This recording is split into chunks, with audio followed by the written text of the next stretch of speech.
Bienvenidos de nuevo. En primer lugar, presentarme. Soy Sonia García Fraile, trabajo en la Dirección de Accesibilidad e Innovación de la Fundación 11 y sustituiré a Silvia lo que queda de hoy y mañana, ya que hoy no nos puede acompañar por compromisos profesionales. Vamos a compartir ahora la última sesión de la jornada, esta vez más tecnológica y con un tema tan candente como es la ciberseguridad, y moderada por Almudena Alcaide. Ahora, directora del Departamento de Accesibilidad of the R&D plus I department at the INCIBE Foundation, but in her professional career, she began as a programmer at ACI Worldwide in London. She was a teacher in Kingston College and a researcher at London South Bank University.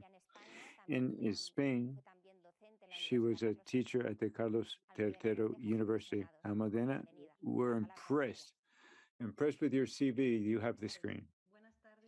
Good afternoon, everyone, and welcome to this session on cybersecurity and accessibility at this Congress. My name is Almudena Alcaide. I'm responsible for R&D plus I at ONCE, and it's an honor and pleasure to moderate this panel today.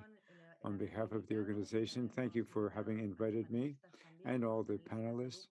Fantastic panelists. We all say the same thing, but this time it's very true. We have wonderful panelists, exceptional, and thank you for supporting this initiative from the beginning.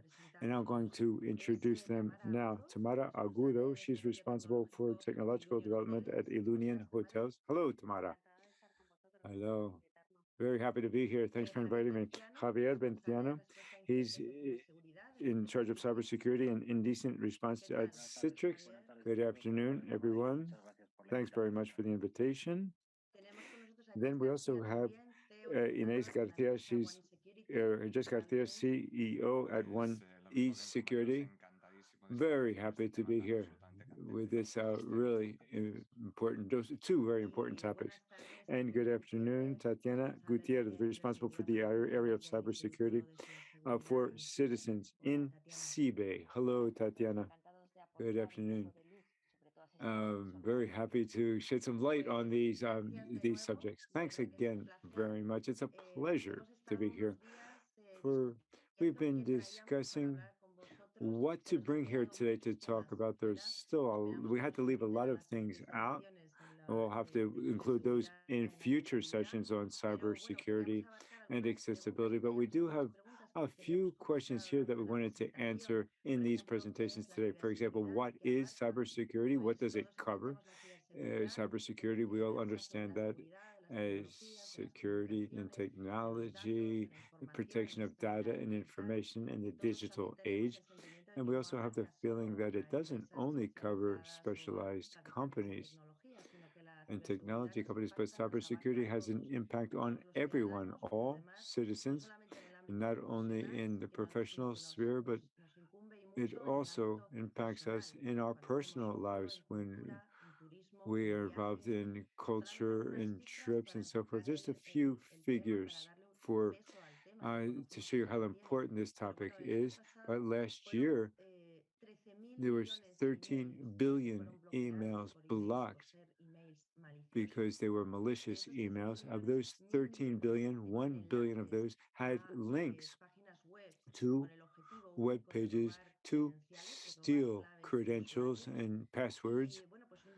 And from the Cybersecurity Institute, last year they managed more than 120,000 cybersecurity incidents from citizens. So given this scenario, how is awareness raising and training going? And how is this accessible? Are these channels accessible for everyone? Or is there a balance between cybersecurity and accessibility? If this balance has been struck, and if it has not, maybe there are plans, futuristic plans, to implement or to increase this accessibility to cybersecurity. And the last question I want to address is advanced accessibility, a new term that was just coined, connected accessibility, advanced accessibility. Also,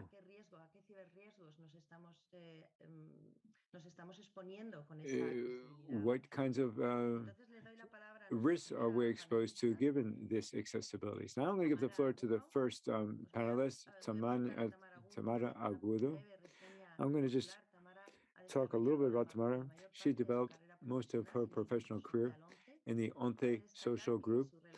Her relationship with accessibility, it dates back to 2009 when she was directing a hotel in Madrid and worked in the creation of an INOR application for universal accessibility. And now she defines and manages innovation and technology projects for Ilunion hotels. She wants to develop innovation tools specific for the hotel industry, and she works in different business units of Ilunion hotels. She has a very interesting subject is where does cybersecurity, what role does it play in big corporations? And she's going to explain how cybersecurity is a lever for innovation, an essential pillar of innovation. And it is also she's going to give us a practical case of how to carry out cybersecurity in big companies. Tamara, the floor is yours. Thanks very much, Almudena, for the opportunity to speak here today. Thanks for this time and for being able to participate. We're very happy to be here and we're happy to collaborate. I'm going to put on a few slides to the first slide to set the stage for cybersecurity in Ilunion hotels. I wanted to share two important concepts for us to set the stage for cybersecurity for in a big corporation. These concepts might seem intangible. That's why I want to give some examples. These two highlights are visibility. We have the interpreter apologizes. The sound is not good. Well, I'll do my best here to get the message across.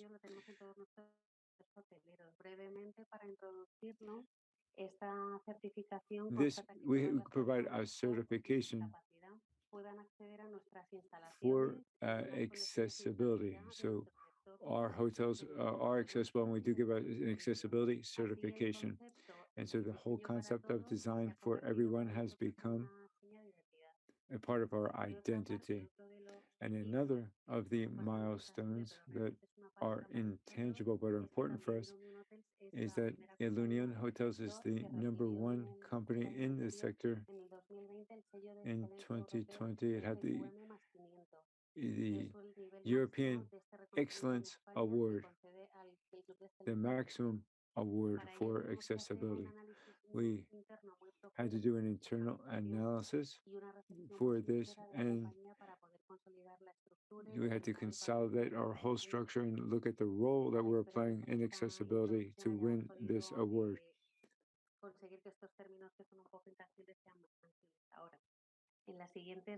On the next slide, one of the strategies in our hotels is innovation. Innovation is an important lever to bring about change. And this is the union between excellence and the processes map. We have strategic processes and others in the value chain, and others are for support. And we put together transformation projects based on this. Now, based on this context,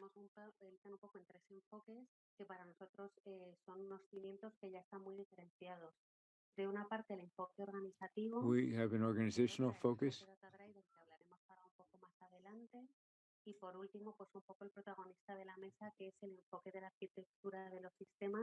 And then we have the focus on systems and cybersecurity.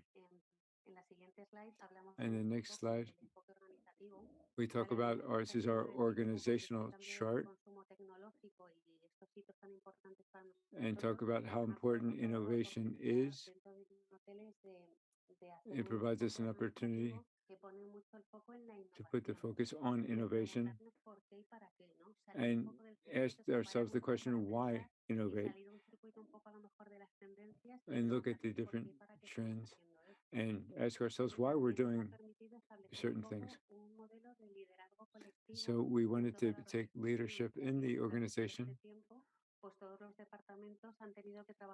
and all different departments had to work together in this whole process, this transformation process.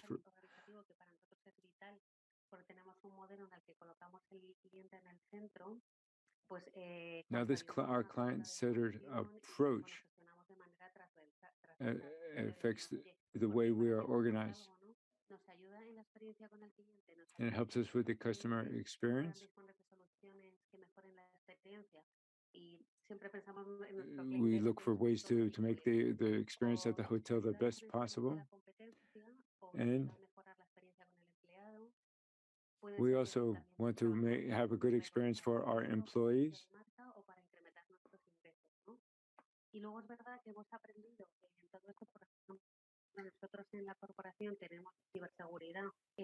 Again, the interpreter apologizes. The sound is very, very poor.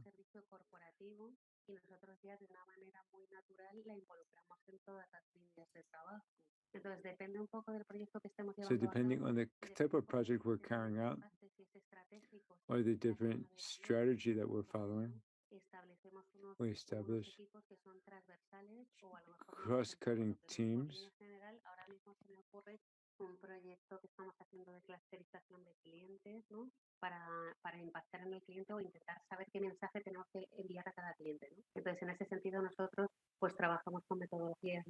We work with different technologies.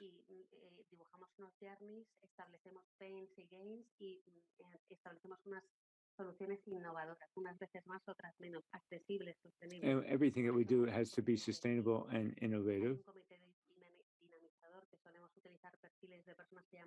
We have a team, what we call the empowerment team, to empower our projects and have a clear view of what we're doing. And of course, we have the whole issue of cybersecurity, security of our systems. And we're always trying to innovate as quickly as possible. So as we're evolving,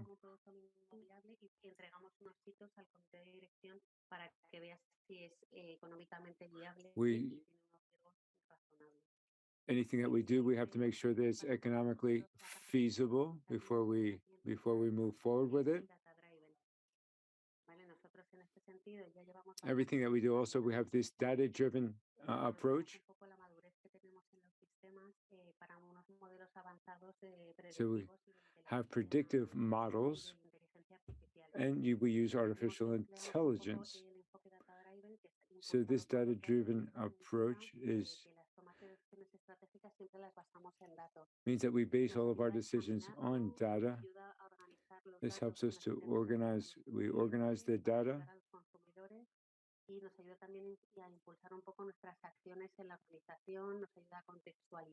This helps us to set the context, personalize what we do, so that everything is client-centered.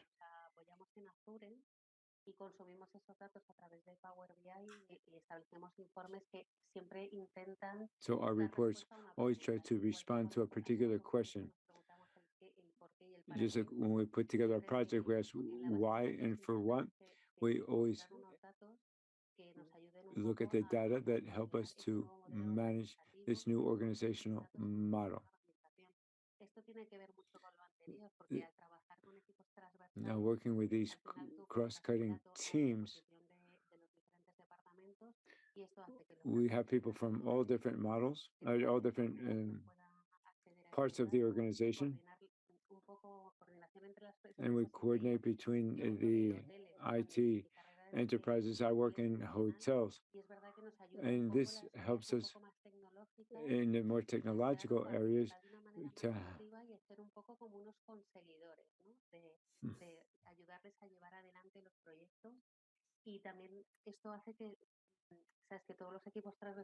all of these teams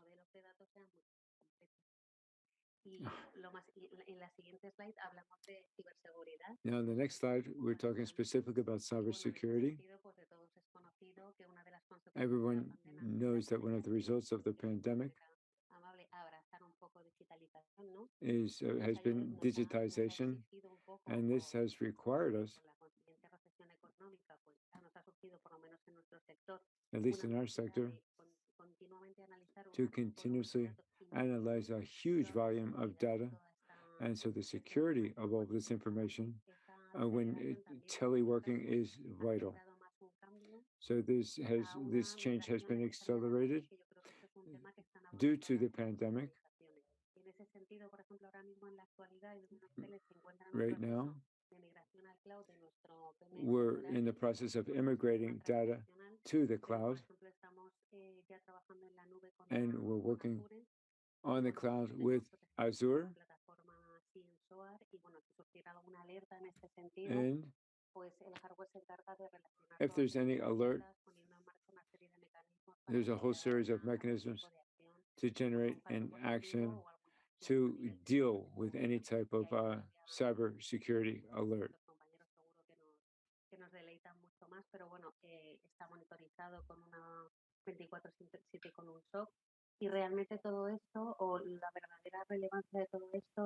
The purpose of all of this, the role that I play in this,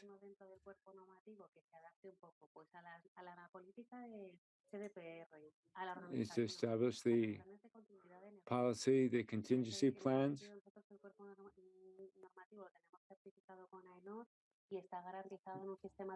We have a quality system guaranteed, a quality standard that we follow.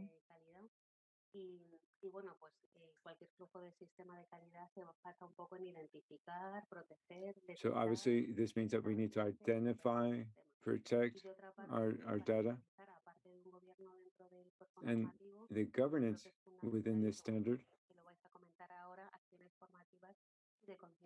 So we have training and awareness raising. So they were the main ideas that I wanted to express.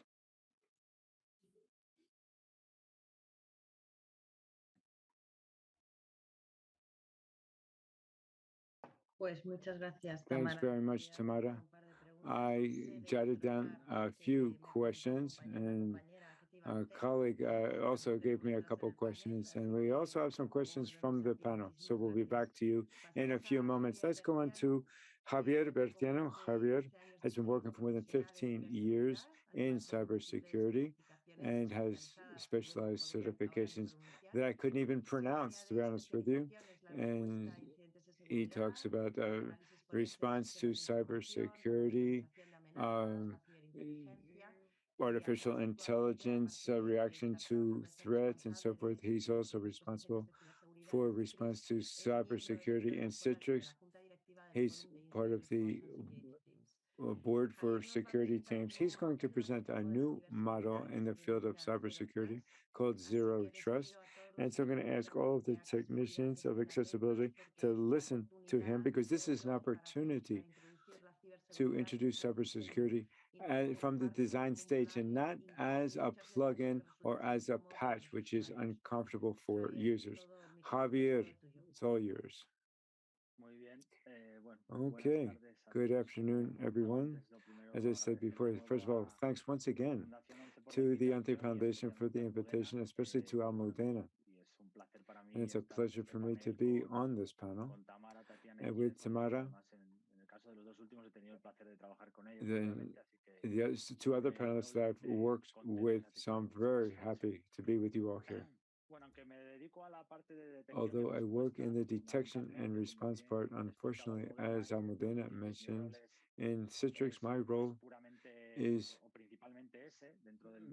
mainly that in the cybersecurity team in the company. I would like to talk, since we're one of the big companies internationally.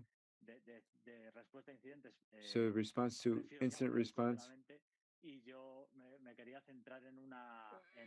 is there, and I wanted to focus on the work methodology, this new vision of cybersecurity, which is very much in vogue now, and everyone is talking about this. This is the zero trust model. This is a change in mindset. Initially, cybersecurity, everyone assumed that there were going to be safer environments and in the different segments of the networks and so forth. We assumed that the biggest risk came from outside with technological advances and cloud, as Tamara mentioned, which is happening in many companies around the world. This approach had to change somewhat, and this is where the idea of zero trust came in. It was originally in 2009 that this was first coined in the Google team, and it's based on not trusting anything and to have to constantly demonstrate that you, not only you as a user, but your access and your system is properly prepared to gain access to that information. And so everything is based on the minimum privilege that you probably heard people talk about in cybersecurity, but taken to an extreme, maybe too much of an extreme, really, and continuous verification. So it's not sufficient to authenticate in an information system with a password or double authentication if I'm doing this from a location that is not trustworthy. That's the basic idea underlying this new approach called zero trust.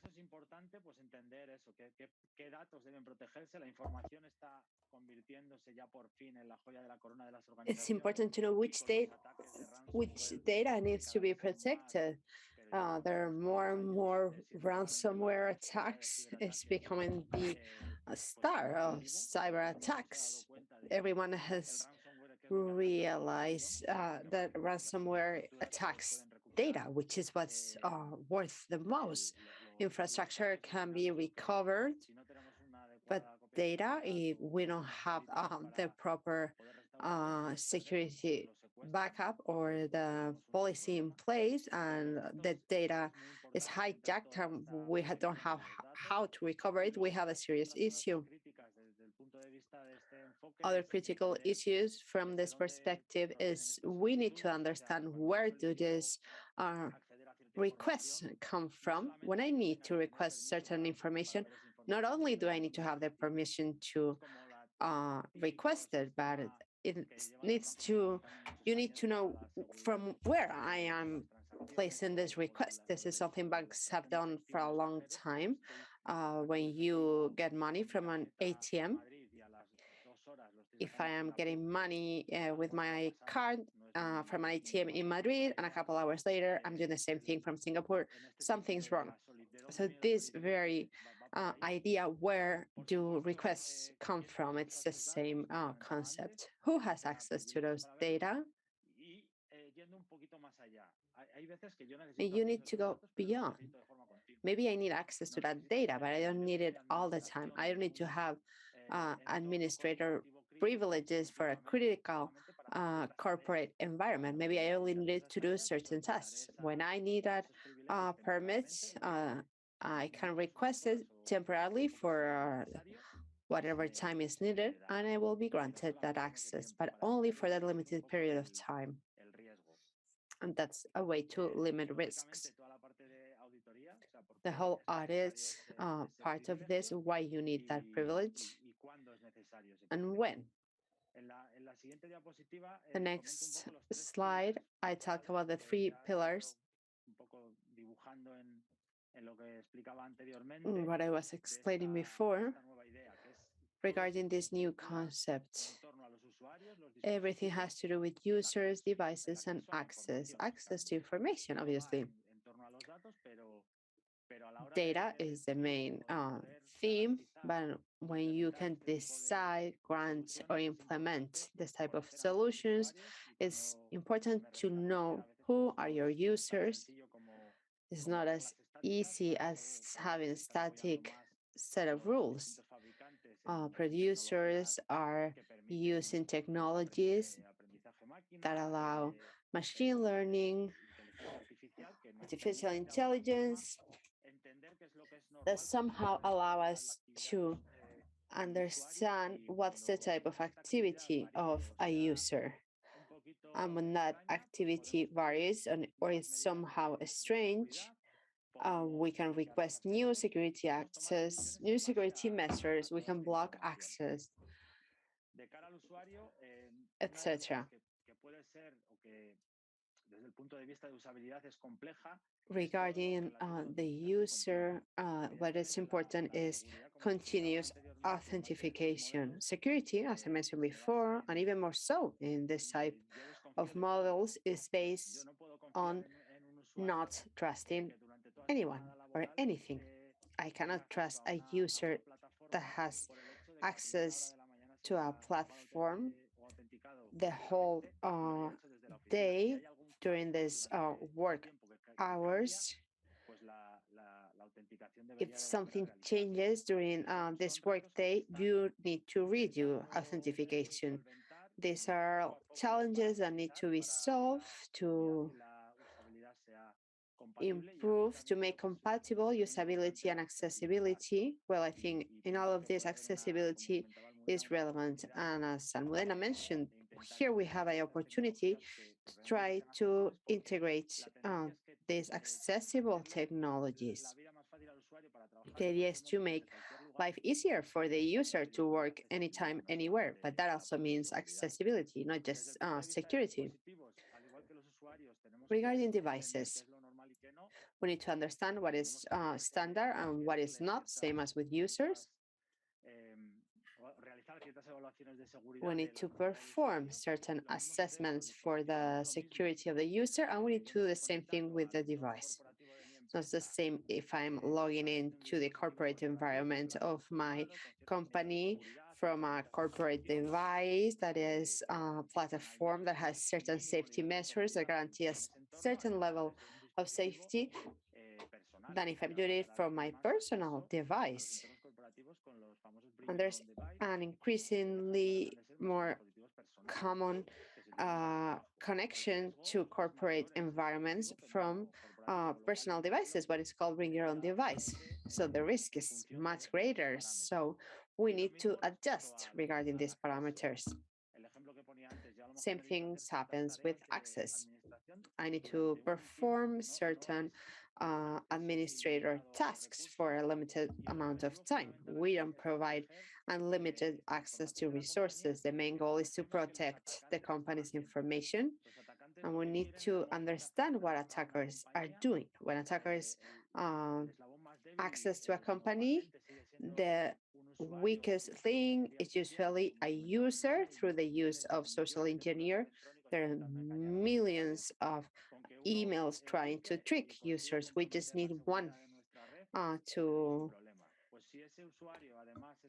do a mistake, and then we are compromising the system. If an attacker can leverage that up and access and move laterally within a company's environment, then we have a big problem. Lateral movements and the scale of privileges, that's where we have the biggest issues.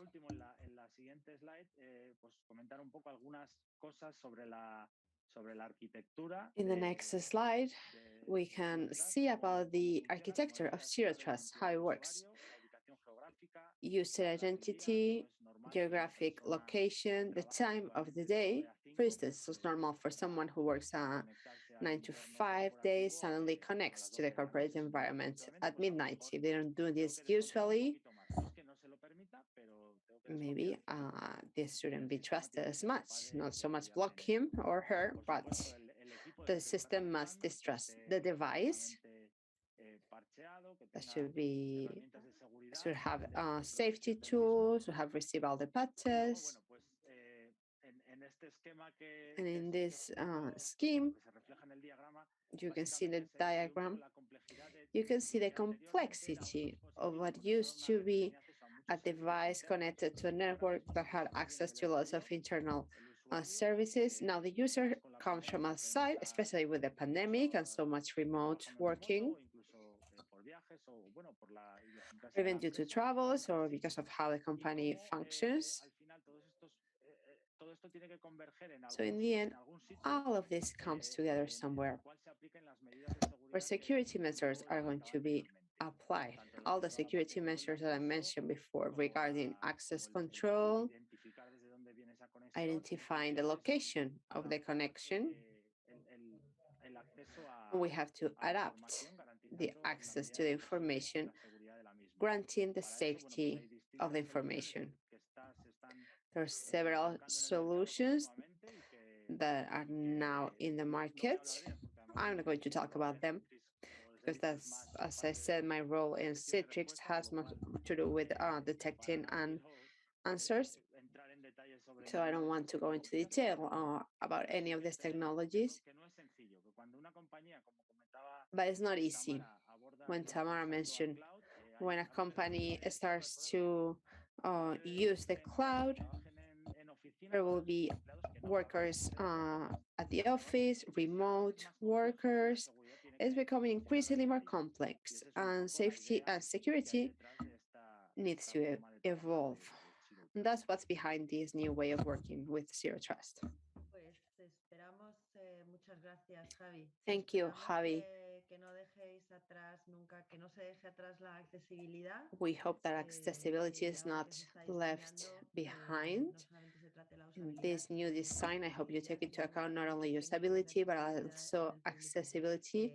I'm sure there are many accessibility technicians in the audience, or many people in the audience who will have thought about one more barrier to accessibility. Let's hope this creates a new paradigm to create new ways into which a new way to take into account the different types of access. We also have Jess García. Unfortunately, our identifiers say there are many incidents. It's not whether, it's when we're going to have a cyber attack. They happen every day. Our capacity to respond is key, and they reduce significantly the impact of an incident. Since the founder and CEO of eSecurity is a specialist company on forensic digital investigation. He has over 20 years experience. He has led and researched some of the largest cyber attacks in the world. But today with him, we're going to learn about connected accessibility. He's been thinking about this for a few days, what means accessibility in the present and in the future. And what is crystal clear is if we advance in cybersecurity, there'll be an advance in cyber attacks and the other way around. Yes, you have the floor. Well, in the first place, thank you for inviting me to be a member of this panel, to be in this session. It's such an honor. I would like to thank the INCIBE Foundation, the organizers, and you, Almudena. It's always a pleasure to be here. We're a small family. I've learned a lot these years when I've talked with you about this topic.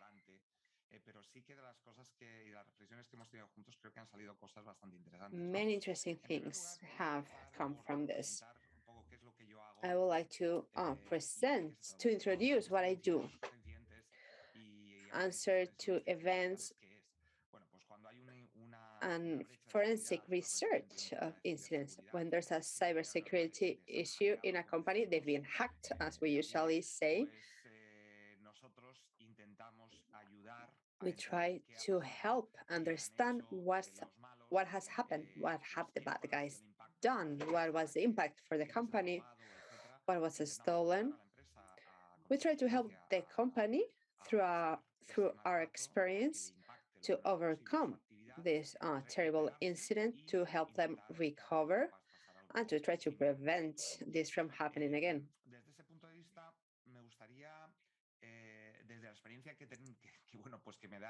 From my experience, since I work on the trenches every day, I would like to share the reality we see every day.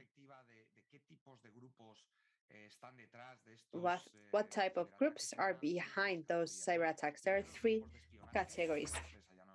Espionage groups, you've heard about China, the US, Russia, even in Spain and minor countries have the capacity to cyber attack from an espionage perspective. Then we have activist groups that nowadays have a lower profile. We heard a few years ago about Anonymous, and I'm going to focus on the cybercrime groups, which are at the center of most of malicious activity. It's a reality that organizations of any kind are falling prey to these attacks. We've seen it on the media. The subway of a large city collapsed because of cyber attack. Not long ago, the largest distribution company for petrol in the east coast of the United States suffered a cyber attack, and they had to pay over $4 million. And they had the whole coast without any gas distribution. The impact is very high. Over 50% of cyber attacks nowadays are ransomware attacks. For those who don't know this type of attacks, the attacker enters the organization. Sometimes as quick as in 5 hours, they get to critical data, they cipher it, and the organization no longer has access to their data, and they ask for ransom. The organizer can no longer access their data. And depending on the size of the company or of the organization, such as the demand for a ransom.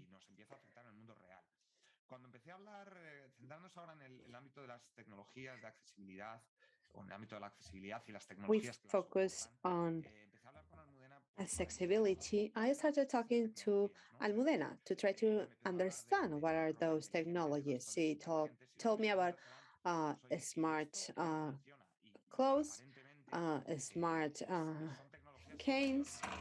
Well, how does this work? Well, these are all isolated technology. They work independently. There are many other companies. There are other aspects, for instance, voice recognition. They're connected to the internet or to the cloud.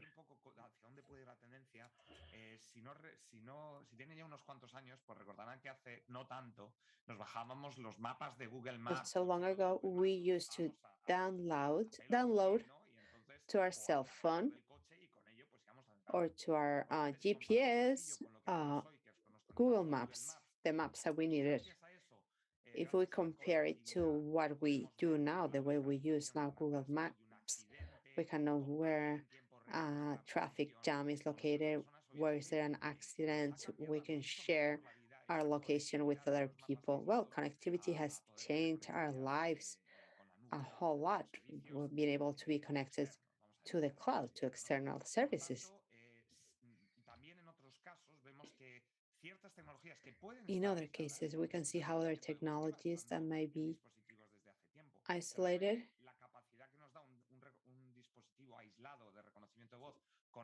the capacity of a voice-assisted device compared to what Alexa can do it with its machine learning engines, database servers, the learning capacity of millions of users means that the technology has much more to offer. So the natural evolution is towards a connected accessibility. I don't know if this term is used. I think maybe we made it up, but it sounds great. If we have connected accessibility, we have two types of risks. device itself, a device that has IoT, Internet of Things, and then the supplier of the services. One could say, who could be interested in hacking a smart stick, walking stick, or a heating system, or a fishbowl? Well, all of these devices might be connected, and there are attackers that hack indiscriminately any type of devices, and that might have an impact.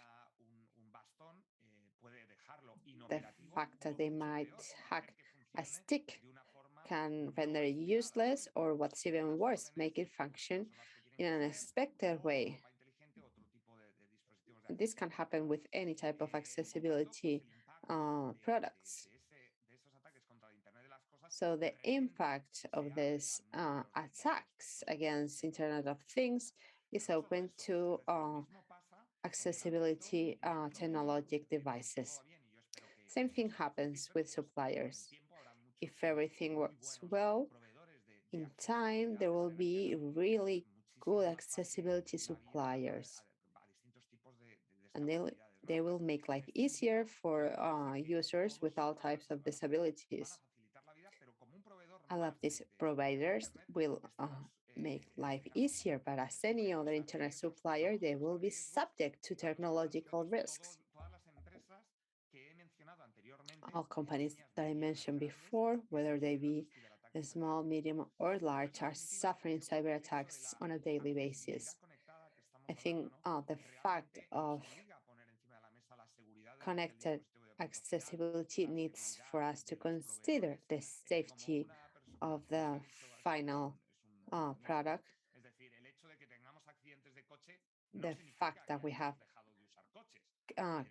car accidents doesn't mean that we have to stop driving cars. The fact that there are risks doesn't mean we must stop this technological revolution. We need to improve the security of the devices and of those suppliers as well. To conclude, I would like to say a couple of things. We need to highlight the fact that there is a physical risk. Before it had to do with data problems, etc. Now we're managing an incident against an energy company that left a whole country, their clients, without heating in the midst of the winter. Well, this can create illnesses, etc. So we go back to accessibility suppliers, a very sad and serious thing where we need to take a stand is that during the pandemic, we saw that cybercrime groups were attacking even hospitals. They did ransomware attacks in the middle of the pandemic with million deaths, with millions of deaths a day. And we've seen that on the media. If there have been attackers that were capable of doing this type of attacks, how come they're not going to attack accessibility companies? They're viable victim. And then again, as Javier said, we need to make sure that technology suppliers are secure in the design of the technology and the services. They might include this accessibility and safety, because to do this afterwards, it's much more complicated. I like to stay positive, but there are always problems, but human beings always manage to find a solution. So we must remain positive and think that these connected accessibility technologies will offer huge added value. And if we all work together, we will manage to have secure technology. Thanks very much. On the chat, people are saying, wow, the future looks dark. let's go to Tatiana Gutiérrez, the responsible for the area of cybersecurity for INCIBE, the National Institute for Cybersecurity. Tatiana has been working for more than 14 years in the in training and theory of cybersecurity in the e-administration. Now she's in charge of cybersecurity for citizens in INCIBE. She works in awareness raising and security, targeting all layers of society. And she'll be speaking to us from her office. The main motive is to contribute to bring the culture of cybersecurity to all citizens of our country, regardless of their age, studies, profession, or whether they have a disability or not. Tatiana will talk about whether there's a balance between security and accessibility and how cybersecurity is at the disposal of citizens and what role needs to be played to increasing trust of citizens in the digital world, despite everything that Jess just told us. But we have to live with both of these worlds because both worlds are real. Tatiana, the stage is yours. Thanks, Almudena. Thanks to the Ante Foundation and the different panelists, especially for daring to bring out such an important topic that everyone has been talking about, cybersecurity. I'd like to focus, since we've talked about risk, we've talked about the incidents, we've talked about capacities and opportunities offered by cybersecurity. I wanted to focus on the end user. I'm thinking about that citizen, the last mile, the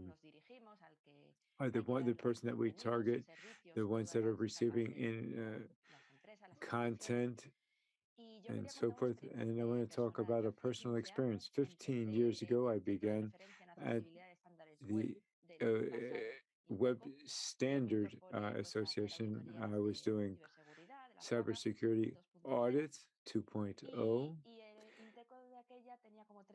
And there were three lines: one, cybersecurity, one was quality, another was accessibility. We began to work on all these multidisciplinary teams, and that was the seed of working on security at the design stage. It used to just be a stage. Now it's in the design of the services, but security has been working as now integrated as from the design. And we're talking now about accessibility also as incorporating accessibility for any device or service or content to make it understandable and usable in an autonomous and safe way. So universal access that each person can consume the information or service with their own autonomy. So for me, when I received this invitation, I was thinking 15 years ago, and I was very happy to participate here and to bring together these two parts. At the National Institute of Cybersecurity, we have a line of work, which is the National Service to provide free service, cybersecurity service, that's at the disposal of all users to help to resolve doubts or problems regarding cybersecurity.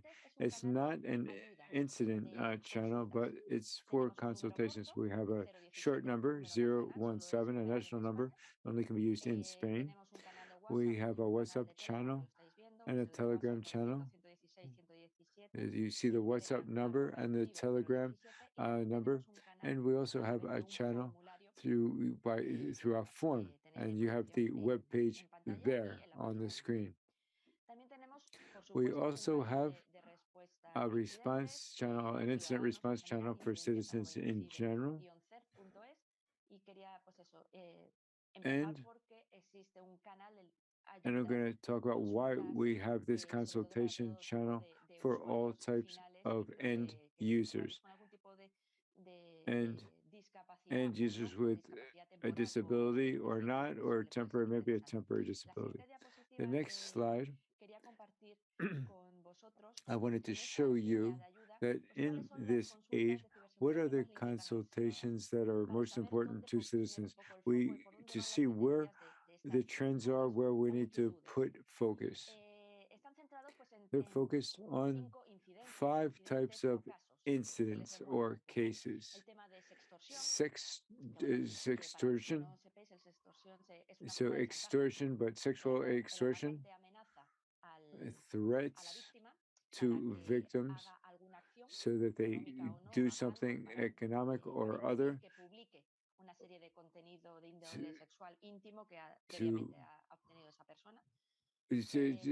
to pay for to not publish maybe intimate photographs, phishing, both fraud phishing through email or SMS phishing, is cyber delinquents.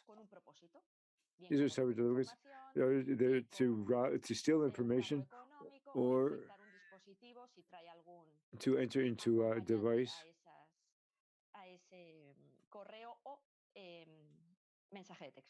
or text message. And then fraud in online shops. Black Friday is just coming up, and this is quite common. If the shop is real or not, that's also a recurring issue. And the identity stealing. This can be done for different reasons, to steal data, for fraud, to deceive, to do bullying, cyberbullying, and so forth. That's probably the one of the worst, the worst of these.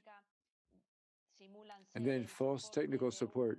You get on the phone and they say that they're price support for a big company, and they try to get information. Sometimes it's kind of fun to play with them and lead them on. Now, these consultations that any person or any citizen, and the level of accessibility, we have to be very clear that it depends on who the end user is. That making the asking the question, the answer might not be so obvious. You have to know the risks. You have to know how to resolve the problems. But we can't assume that everyone is accessing information in the same way. In the issue of phishing, we have a series of recommendations and advice to detect it, but phishing sometimes, if you are using a screen reader, you don't see the graphics because the screen reader is not going to show you these. If you get an email with a link, maybe you can see who it is, but if you don't have your reader configured properly, maybe you'll click on it without wanting to because you don't have certain mechanisms. The whole issue of online shops is also curious because sometimes the simulation, the graphic simulation, is very similar to the shop or online advertising to take you to where the cyber delinquent wants to take you. Es independiente de por el canal que te venga, este sí que tenemos que identificarlo de una manera más sencilla. Pero, por ejemplo, el falso soporte. For example, false technical support, usually it's through the telephone. And so that's a little bit easier to be able to limit that. Now, if we go on now to the next slide, I wanted to talk about trust. Now, to trust cybersecurity in the digital age, it's vital to raise the level of cybersecurity culture so that everyone can be autonomous. So personal autonomy is important. Based on a device or a technology, adapted to technology or not, but autonomy is a key word here. We believe that at INCIBE, you have to know about cybersecurity. You have to have certain cybersecurity skills and minimum knowledge and know who to go to if you have a difficulty or a problem. We are launching communication campaigns to reach all corners of the country so people know what cybersecurity is and our aid services, but that doesn't reach all of the society. No matter how hard we try in the media and television and radio and so forth, we use the channels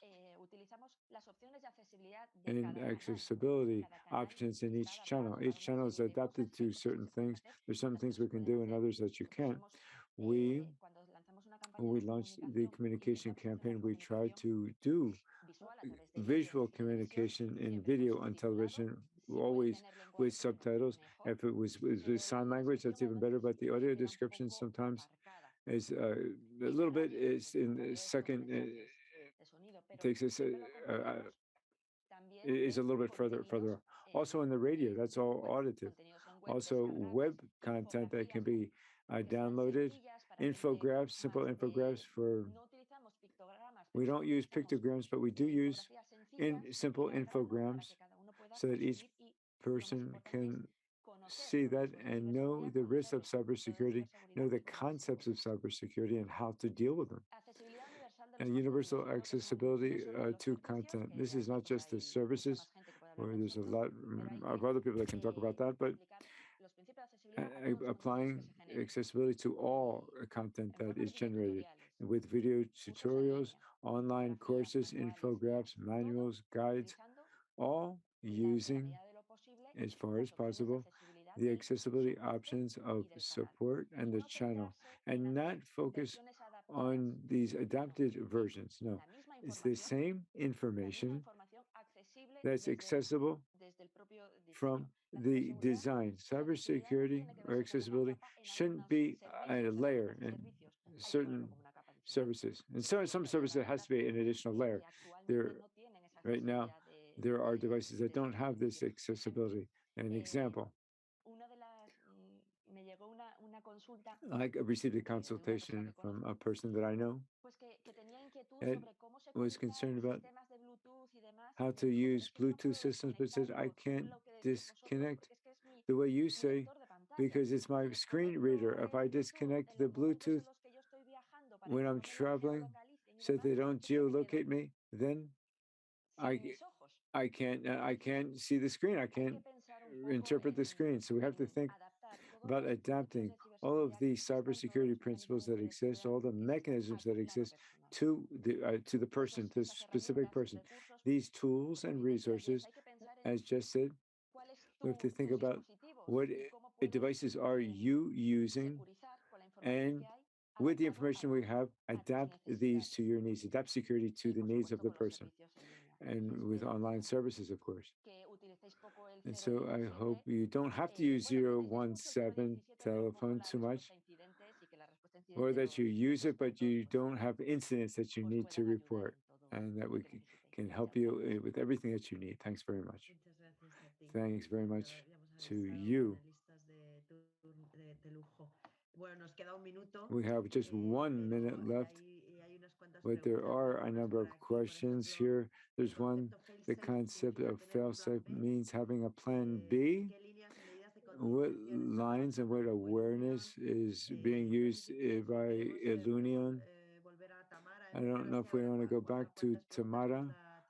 I don't know how many questions we'll be able to answer.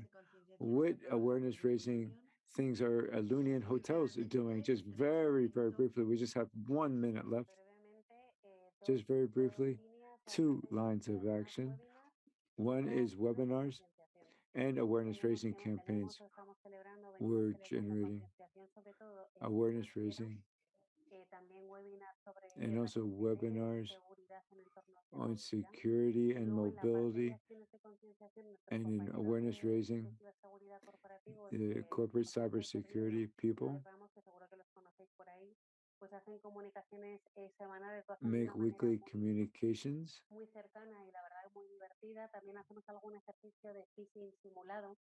And we do simulations to help people really understand, and online training as well. That's working quite well. And measures and help for people with disabilities. So we do this training, cybersecurity training for those people. Jess, very quickly. The concept of fail-safe, does that mean having a plan B? Is that what that means? Yes, the concept fail-safe means that if the system fails, it should fail in a safe fashion. If the intelligent cane or the smart cane is not working well, then it should stop, but not take me into a dangerous situation. That's what fail-safe really means. Thanks very much to all four of you. It was an honor and pleasure to be here. I hope the audience has enjoyed your presentations as well. We're going to ask for another place in the next Congress to talk about cybersecurity and accessibility, because there's so many more things to talk about. Thanks very much.